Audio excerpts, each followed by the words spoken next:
In this video, we're going to be looking at the process of setting up a new project. I've opened up ArchiCAD 23, and the first thing I'm going to do is navigate to the template file. So here's the Masterworks template file. I'm going to open that.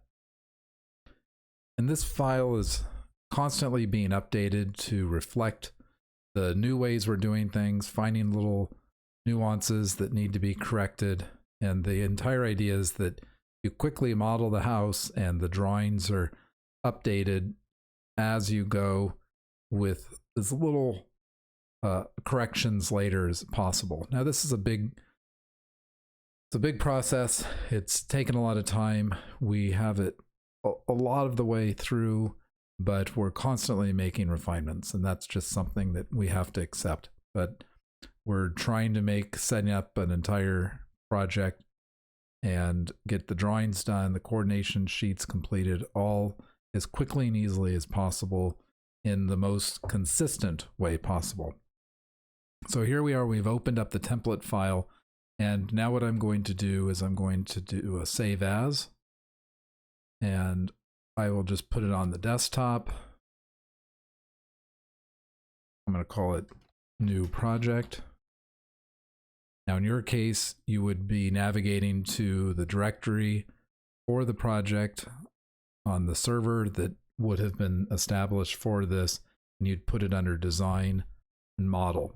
Now one thing to note is when you do a save as from a teamwork project, you have to go open that project. So now we're going to navigate to the project. We can discard the changes because we didn't really make any changes to the template.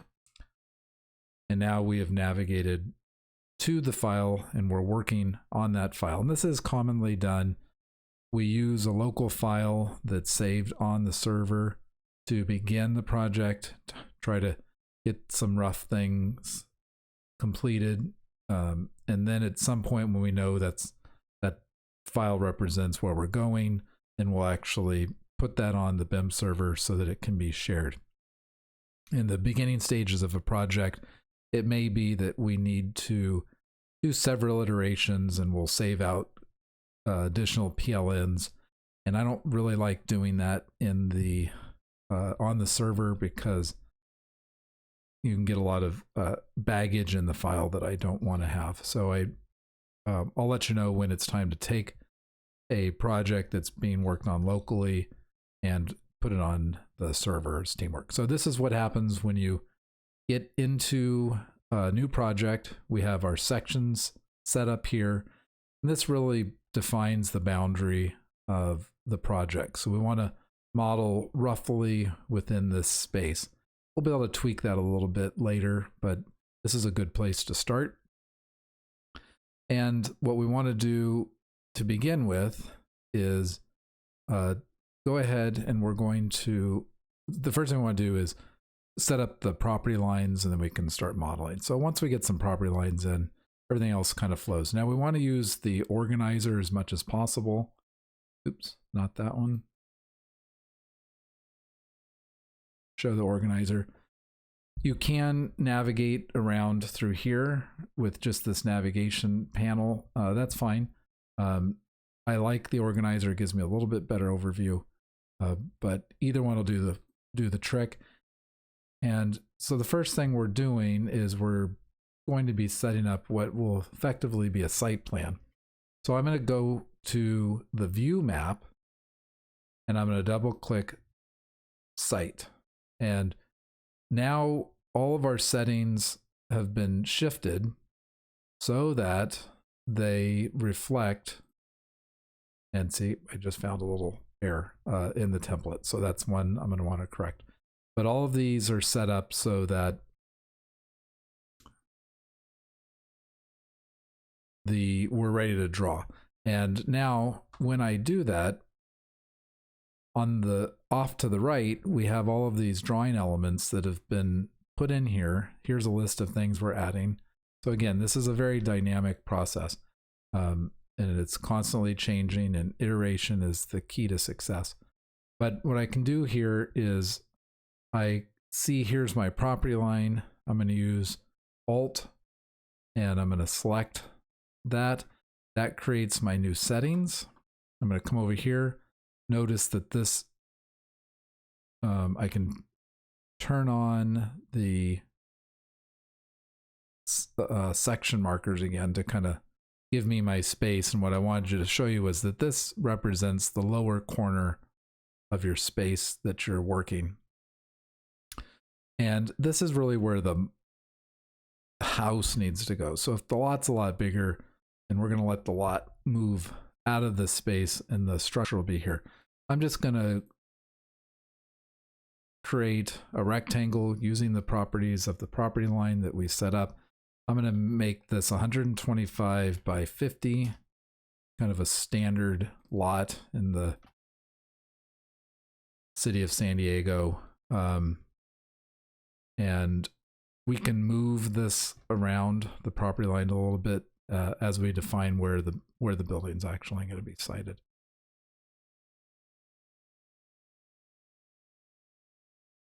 Now the next thing we want to do is, let me show you around the layer system.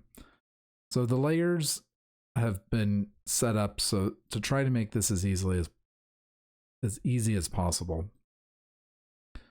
Anything that has to do with general overview of the project is project and then the description. So the sections, property lines here, a grid, area fills, all of these are kind of overreach the entire project. So they're called project and then whatever they are. Anything that represents something that's three-dimensional, something that has volume, will be, and it has to do with the structure or the building, it's going to be house and then one of these items. So for modeling, the deck, cabinets, mechanical systems, roof, and some of these, let me be a little more specific. So house accessories, this is anything that's just there to make the house look a little more interesting.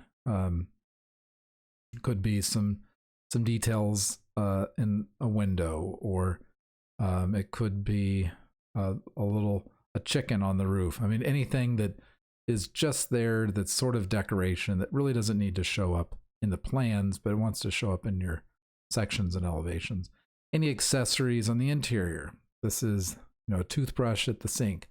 All of those kind of things, are all the decoration, are going to come under here. Appliances, all of these hardware cabinets are very straightforward.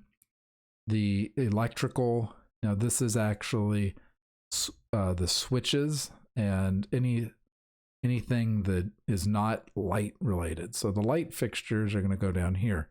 The light sources, these are actually the representations in the computer that are going to create light, will go under light sources. So a lot of fixtures are just decorative. The elements that actually create the light will be under light sources.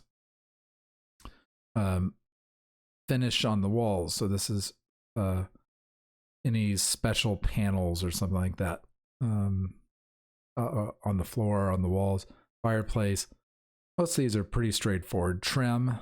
If we have exterior trim, that's going to go here. Interior trim is going to go on this layer. And then down at the bottom, we have site. And the site's kind of set up exactly the same way. You can see a lot of parallels there. The structure, this is when we get to the structural elements of the building. They'll go on these layers. And all of our annotation, the parts that, the elements that go on the sheets that describe things, give dimensions, notes, anything like that, these are going to go on the annotation layer. And these, there is one layer per sheet. So if we have something that wants to show up on the noted plan, then we're going to put whatever that is. Let's say it's a leader with a note indicating something, that'll go on this layer. So that's the layering system. The layer combinations are generally per sheet again. And for example, if I click plan floor noted, then you'll see these pop on and off. The noted plan's going to have all the annotation for the noted plan. It's going to have the appliances, the cabinets, the countertops, the deck, fireplace, plumbing fixtures, railings, all the things that are going to show up on that sheet. Now you'll notice the noted plan does not normally include the property lines, so they're not going to be shown, but the section markers are. So these are set up, and for the most part should guide you through the process. Occasionally you're going to have to make some overrides, and to do that you just click on another layer and then update that layer combination. So let's cancel out of this. We're currently going to be working under we'll work on the site plan just for a second, just to get a couple of elements here. So I have a boundary here. I think what I'll do now is I'll create my setbacks. So I'm going to come over here. Here's my setback. I'm going to pull that element, and I'm going to hit L for line, O for offset. I'm going to hit the space bar, which will trace the perimeter of the site. I'm going to set this at 4 feet. And assuming this is an RS 1-7, the front yard setback is 15 feet. So I'm going to use Shift Alt, move my coordinates. This is a 15-foot front yard setback, and a rear yard setback that is not up against an alley, standard rear yard, is 13 feet. That didn't work. Do that again. Shift Alt moves my coordinate system, type in 13 and enter. So then here becomes my setback lines, and notice these, because I pulled the properties of this line, which is set up as a setback, it gave me the right line type, the right pen, put it on the right layer. So everything is set up and we don't have to think about it and get stuck. So this is where I want to model my house. At this point, I really have the basic elements. I have a file set up, I have a property depicted, and I have my setback shown. And now at this point, I can go in, start laying out some walls, and we'll pick that up in the next video.